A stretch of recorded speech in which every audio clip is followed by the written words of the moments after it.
Good morning students. आज हम बात करने वाले हैं ऑटो इंजन 1 सब्जेक्ट में। हमारा इंजन का टॉपिक है जो इसमें सबसे पहले हम इंजन की डेफिनेशन देख लेते हैं क्या होती है।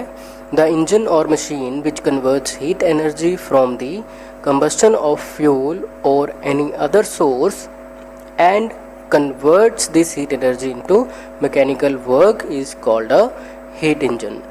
मतलब क्या है इसका कि एक ऐसी मशीन जो कि हीट एनर्जी को मैकेनिकल एनर्जी में कन्वर्ट करे उसे हम इंजन कह देते हैं। अब ये हीट एनर्जी कैसे जनरेट होगी? हम उस मशीन के अंदर किसी भी फ्यूल को बर्न करके हीट जनरेट करते हैं और उस हीट को वो मशीन मैकेनिकल वर्क में कन्वर्ट कर देती है। सो इस तरह के अरेंजमेंट को हम हीट इंजन कहते हैं। दो तरीके से हम क्लासिफाई करते हैं इनको, external combustion engine and internal combustion engine. External combustion engine क्या है?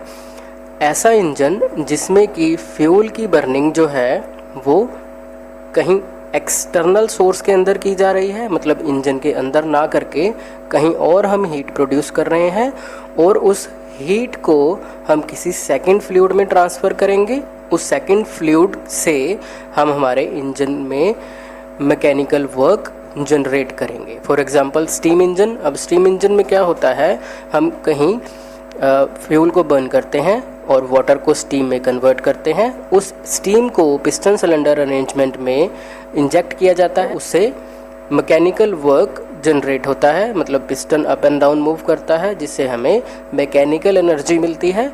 इस तरह के इंजन को हम लोकोमोटिव्स में यूज़ करते हैं और ये एक एक्सटर्नल कंबस्शन की एग्जाम्पल है। इसके बाद है हमारे पास internal combustion. The engine in which the combustion of fuel takes place inside the cylinder is known as internal combustion engine. अब ऐसा इंजन जिसमें फ्यूल की कंबस्शन और बर्निंग जो है वो इंजन के अंदर ही हो रही है, ऐसे इंजन को हम इंटरनल कंबस्शन इंजन कहते हैं। इसकी एग्जाम्पल है पेट्रोल, गैस और डीजल इंजन, जिनमें फ्यूल की बर्निंग इंजन के अंदर ही की जाती है और उसी के अंदर हीट जनरेट करके मैकेनिकल एडवांटेज लिया जाता है। इस तरह के इंजन को इंटरनल कंबस्शन इंजन कह देते हैं या शॉर्ट फॉर्म में आईसी इंजन भी कहा जाता है। सो स्टूडेंट्स, इंजन की बेसिक क्लासिफिकेशन के बाद इंजन की टर्मिनोलॉजी के बारे में बात कर लेते हैं। कुछ बेसिक टर्म्स इंजन के बारे में जो कि आपको ध्यान में रखनी है ताकि आपको बाकी के जो सारे टॉपिक्स हैं इंजन की वर्किंग वगैरह वो आपको इजीली और प्रॉपरली समझ में आ पाए। सो सबसे पहले यहाँ पे है हमारे पास टॉप डेड सेंटर, इसको हम टीडीसी बोल देते हैं शॉर्ट फॉर्म में। सो टॉप डेड सेंटर क्या है? अब आप मान लीजिए ये हमारा एक पिस्टन सिलेंडर अरेंजमेंट है। इसमें ये जो है हमारा पिस्टन टीडीसी पोजीशन पे है। ये हमारा सिलेंडर हेड हो गया। जो हमारा पिस्टन नियरेस्ट होगा सिलेंडर हेड के उस पोजीशन को हम टीडीसी कह देते हैं। और नेक्स्ट है बीडीसी, बॉटम डेड सेंटर। ये बिल्कुल इसकी अपोजिट साइड होती है। पिस्टन जो है अपने सिलेंडर हेड से फार्थेस्ट पोजीशन पे होगा, मतलब मैक्सिमम दूरी जितनी वो बना सकता है अपने सिलेंडर हेड से, जब उस पोजीशन पे होगा बिल्कुल बॉटम पे, तो इसको हम बीडीसी कह देते हैं, बॉटम डेड सेंटर। और नेक्स्ट है bore. It is the diameter of the engine cylinder. Engine cylinder जिसके अंदर हमारा पिस्टन रेसिप्रोकेट कर रहा है उसका जितना डायामीटर है उसे हम बोर कह देते हैं। नेक्स्ट है stroke. Distance travel by the piston in moving from TDC to BDC. अब पिस्टन जो है रेसिप्रोकेट करता है टीडीसी से बीडीसी की ओर। जितना डिस्टेंस ये ट्रैवल कर रहा है उस डिस्टेंस को हम स्ट्रोक कह देते हैं। ये देखिए यहाँ पे समझिए आप, ये देखिए यहाँ पे 2 और 3 यानी कि पिस्टन का जो अपर एरिया है जब वो टीडीसी पे है और पिस्टन का जो अपर एरिया है जब वो बीडीसी पे है, उन दोनों के बीच में जितना डिफरेंस है या डिस्टेंस है उसे हम स्ट्रोक कह देते हैं। नेक्स्ट है clearance volume. The volume of the cylinder including the combustion chamber above the piston when it is in the TDC position. अब यहाँ पे देखिए, ये आपको 1 नंबर मार्क किया नज़र आ रहा है, यहाँ पे 2 नंबर मार्क किया नज़र आ रहा है। अब पिस्टन क्या है? Piston at TDC. ये वाली जो पोजीशन है पिस्टन की वो टीडीसी है, टॉप डेड सेंटर पे है, और ये हमारा सिलेंडर हेड है। उस टाइम पे पिस्टन और सिलेंडर हेड में जो गैप है इसे हम कह देते हैं क्लियरेंस वॉल्यूम। नेक्स्ट है हमारे पास piston displacement.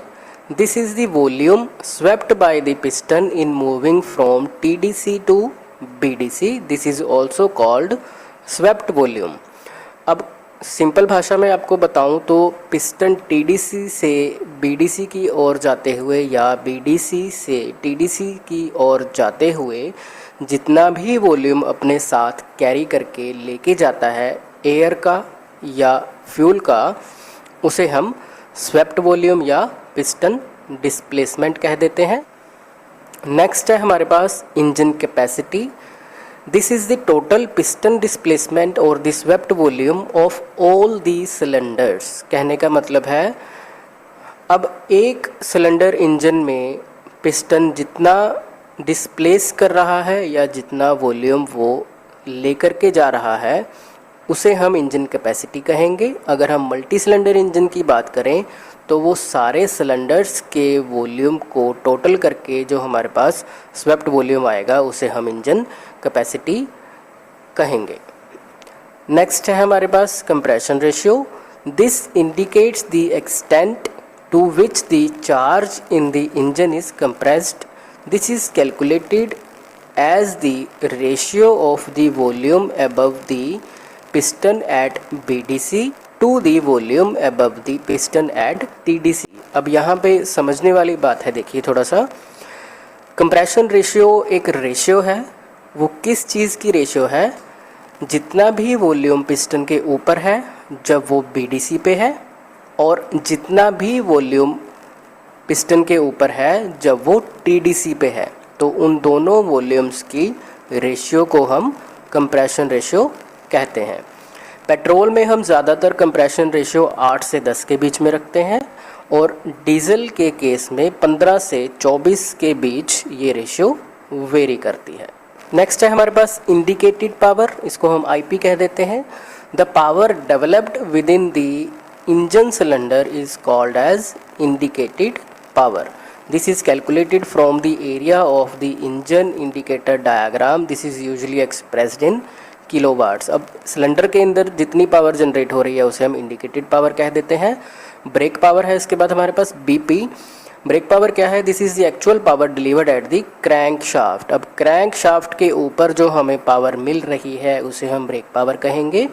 It is obtained by deducting various power losses in the engine from the indicated power। अब इंडिकेटेड पावर के बाद जब इंजन, एक तो सिलेंडर के इंजन के अंदर पावर जनरेट हुई और वो बाहर पहुंचते पहुंचते उसमें काफ़ी लॉसेस हो जाते हैं, उन सब लॉसेस को माइनस कर देने के बाद जो हमारे पास पावर पहुंचती है उसे हम ब्रेक पावर कहते हैं। इसे भी किलोवाट्स में ही मेजर किया जाता है और इसे मेजर करने के लिए हम डायनमोमीटर का यूज़ करते हैं। एक इक्विपमेंट है जिसका यूज़ करके हम ब्रेक पावर को मेजर करते हैं।